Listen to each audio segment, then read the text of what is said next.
பாஜக மட்டும் தேர்தல் பத்திரம் பெறவில்லை, அனைத்து கட்சிகளும் பெற்றுள்ளன. ஆனால் குற்றச்சாட்டு பாஜக மீது மட்டும் விழுகிறது என அக்கட்சியின் வேட்பாளர் தமிழிசை சவுந்தரராஜன் தெரிவித்துள்ளார். தென்சென்னை தொகுதி வேட்பாளரான தமிழிசை தியாகராய நகர் சுற்று வட்டாரத்தில் வாகனம் மூலம் பரப்புரை மேற்கொண்டார். அப்போது 1967ஆம் ஆண்டை போலவே தமிழகத்தில் அமைதியாக ஒரு மாற்றம் நடைபெற்று வருகிறது. தேர்தல் முடிவிற்கு பிறகு தேசிய கட்சியின் வளர்ச்சியை திமுக மற்றும் அதிமுக புரிந்து கொள்வார்கள் என தெரிவித்தார்.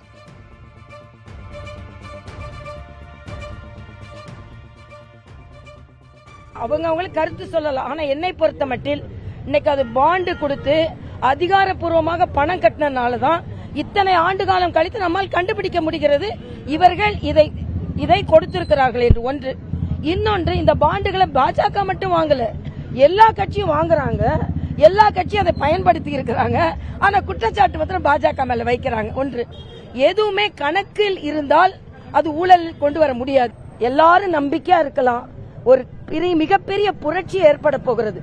1967 எப்படி ஒரு மாற்றம் தமிழகத்தில் ஏற்பட்டதோ அதே போல அமைதியாக ஒரு மாற்றம் ஏற்பட்டு கொண்டிருக்கிறது.